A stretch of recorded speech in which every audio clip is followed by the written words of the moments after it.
Welcome to VVB9 news channel. విలక్షణమైన వ్యక్తిత్వం కల వ్యక్తి వైఎస్ రాజశేఖర్ రెడ్డి. పేదరికాన్ని రూపుమాపందే అభివృద్ధికి అద్దం లేదని నమ్మి చేతల్లో చూపిన పరిపాలన చేశారు. ఏదో సేవ చేసిన విధంగా కాక సొంత మనిషిలా, కుటుంబంలో వ్యక్తిలా ప్రజలను చూసుకున్నారు. ఆయన పాలనను ప్రతి ప్రభుత్వం తప్పనిసరిగా అనుసరించేంత గొప్పగా ఆయన పాలన చేశారు. రాజశేఖర్ రెడ్డి వారసత్వాన్ని పునికి పుచ్చుకొని ఆయన ఆశయాలను అమలు చేసే దిశగా వైఎస్ఆర్ కాంగ్రెస్ పార్టీ రూపంలో వైఎస్ జగన్ ముందుకు వెళ్తున్నారు. సజ్జల రామకృష్ణారెడ్డి వైఎస్ఆర్సీపీ స్టేట్ కోఆర్డినేటర్లు అన్నారు. రాజశేఖర రెడ్డి గారు ఆయన అన్ని పార్శ్వాల నుంచి ఎటు నుంచి టచ్ చేసి చూడాలన్నా అర్థం కాదు. Human face to the administration అందామా, ఒక మానవత్వంతో కూడిన పాలన అందామా, లేదా ఒక వ్యక్తిగా మహోన్నతమైన శత్రువులను కూడా క్షమించే గుణం కలిగిన ఒక ఉదాత్తమైన ఇదే అందామా, అలాగే మొండిగా గట్టిగా నిలబడితే ఉండే ధీరత్వం, ఎంత దేనికైనా సరే సై అంటూ పోగలిగిన దీన్ని అందామా, అన్నీ కలబోసి ఒక మనిషి, మన మధ్య ఉన్న మనిషి ఒక మనీషిగా మారడం, ఒక మహామనీషిగా మారడం, ఒక ఎవాల్వ్ కావడం, ఓ పరిణితి చెందిన దీనిలాగా, ఓ ఋషిలాగా ఎవాల్వ్ చెందడం.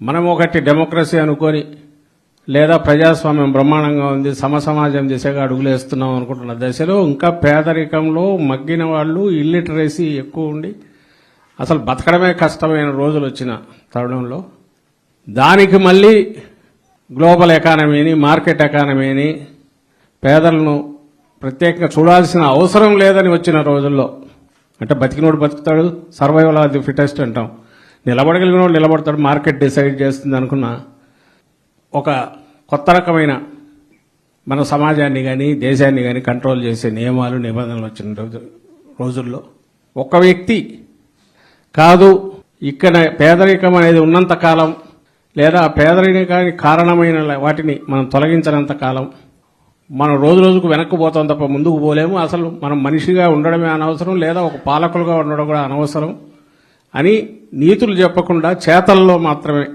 అది కూడా ఒక సిద్ధాంతం అని రాసుకోకుండా చాలా సహజంగా రావడమే, తన అధికారంలోకి రావడమే.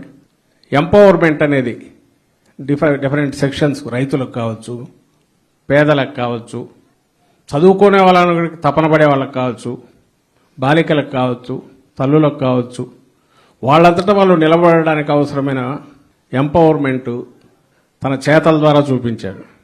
ఎక్కడ సిద్ధాంతం చెప్పలేదు. తర్వాత ఇంటర్ప్రిట్ చేసుకుంటున్నాం, ఓహో ఈయన చేసింది బ్రహ్మాండంగా ఉంది, అవి ఫాలో అవుతున్నాం. ఈరోజు ఫాలో కాక తప్పని పరిస్థితి వచ్చింది ఏ గవర్నమెంట్ అయినా ఎక్కడైనా.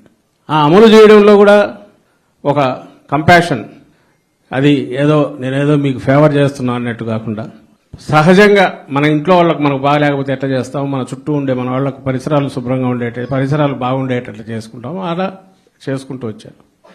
వీటన్నిటికి మించి పర్సనల్ తను రెస్పాండ్ అయ్యే తీరు, అవి ఆయన ఒక్కసారి కలిసినా కూడా ఈ రోజు కూడా ఎవరనంటే మేము అప్పుడు కలిసినప్పుడు ఇట్లా అన్నారు.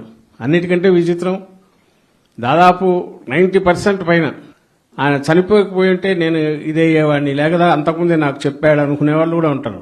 అంటే ప్రతి ఒక్కరూ వచ్చిన వాళ్ళందరికీ ఒక హోప్ క్రియేట్ చేయడము, చేతనైనంత చేయడం, నేనున్నాను పక్కన భరోసా ఇవ్వడం, చిన్న చిన్న స్కీములుగా ఉన్నవి. తర్వాత అవి పార్ట్ ఆఫ్ అవర్ సిస్టంలో అయినాయంటే మరి ఆయన ఆలోచన ఎక్కడి నుంచి వచ్చిందంటే, మన ఇంట్లో మన పిల్లల గురించి ఎట్లా ఆలోచిస్తామో, మన కుటుంబాన్ని గురించి ఎట్లా ఆలోచిస్తామో మొత్తం స్టేట్ అంతా కూడా అలా ఆలోచించగలిగాడు కాబట్టి సాధ్యమైంది. ఆదర్శప్రాయుడు, అలాంటి ఆదర్శప్రాయుడు అయిన వ్యక్తి, మహామనిషితో మనం ఆ రోజు ఎక్కడో ఓ సందర్భంలో కలవడము, సన్నిహితంగా తిరగడం వల్ల ఆ అదృష్టం మనందరికీ చాలామందికి ఇప్పుడు ఉండేవాళ్ళు కూడా దక్కింది. అప్పట్లో ఆయనతో కలిసి తిరిగిన వాళ్ళకు ఆయన వెళ్తూ ఒక బ్రహ్మాండమైన వారసత్వాన్ని కూడా మనకి ఇచ్చేళ్ళారు. ఈరోజు వైఎస్ఆర్ కాంగ్రెస్ పార్టీ రూపంలో ఆయన వారసత్వాన్ని పులికి పుచ్చుకొని దాన్ని మరింత మెరుగ్గా ఆయన ఆశయాలను ఎట్లా అమలు చేయాలి, దానికి అడుగులు వేస్తుందనే దానికి మనం 5 ఏళ్ల పాటు జగన్మోహన్ రెడ్డి